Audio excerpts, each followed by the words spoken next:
Protect yourself and your family from unexpected challenges.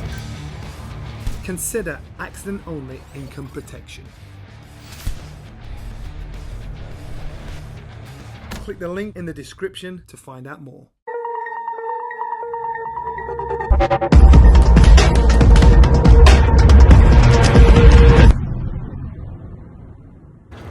Boxing King Media in association with SaveMoreMoney.com and the Riyadh season. With me, Barry Jones. Barry, firstly, sum up that show tonight. It wasn't bad, was it? Pretty good. It was really good. And we had a couple of upsets as well, which was I didn't think we were going to, as you said. I think Parker beating Wilder was a shock for me. I know some people pick Parker, but in reality, we always thought that if you can hit him, you can hurt him, but he couldn't hit him. And he couldn't hurt him, and Parker was absolutely fantastic. And Joshua was, I haven't seen him that good since pre-Ruiz. He was confident in his approach. He was still thoughtful. But he was also assertive in everything he did, and that was the old Joshua. He always thought about his work, Anthony Joshua, but he was always aggressive, and this is what he was tonight. He stepped in with the front foot, and then when he threw the right hand, he punched right through the target, and he was knocking him off balance, and then taking a step back, make sure nothing was coming back too much, and then he systematically beat up a really good fighter tonight. Did it surprise you how convincingly he beat Deontay Wilder tonight? Parker, yeah. Oh, yeah, massively, yeah. I didn't think he'd beat Parker. I always thought he'd be ahead on points because Deontay Wilder can't fight. That's wrong. Deontay Wilder can't box. He gets outboxed quite easily. But ultimately, I thought Parker's a hittable target. Though he wasn't tonight, to be fair, but he usually is.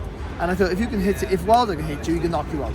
And I thought whether it's round 1, 2, or 12, at one point he's going to connect, and when he connects, he'll go for it. And he just couldn't find the target clean enough tonight. Eddie Hearn just admitted to me just now that Joshua Wilder was actually signed for it to take place.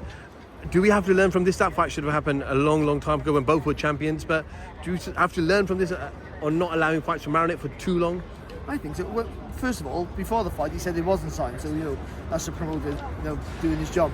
But maybe, but then again, it's about commercial value to these people. It's not about, we think the best fight should happen now, but they're thinking that might be the best fight now, but it's worth more down the line, so we'll leave it, and that's their business. But yeah, I do think there's we've seen it time and time again. There's a worry that fighters, one gets beat or one declines in ability or whatever it is, and then the fight's not the same. But yeah, so maybe it's a shame that's not going to happen, that fight now. And if it does happen now, you've got two guys who are not damaged goods, but maybe damaged goods, maybe in Wilder. Now, who knows? He might come back from this and be a better fighter. At 38, I don't think he will, and maybe he should call it a day. Not because he lost, just because what's he fighting for? He's earned a bucket full of cash now. He's earned a bucket full of cash for those last two Fury fights, 3 of them in total. He earned fortunes and good money before that. Where's your motivation? I don't know where it is. Just final one.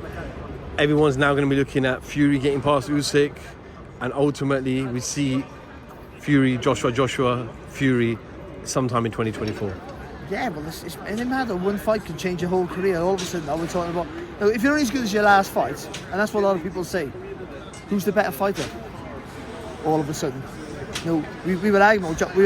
You could put an argument that Joshua won in the top 5 at one point. No, people will be saying, "Ooh, he beat Fury because Fury looked awful in his last fight."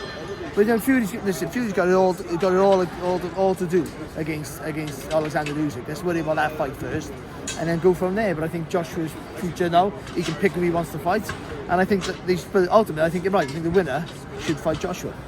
Barry, thank you for your time as always. Safe travels back. Enjoy the holiday season. See you bright and fresh in 2024, mate. Always nice to see you, kid. See you soon. Thanks, Barry. See you, mate.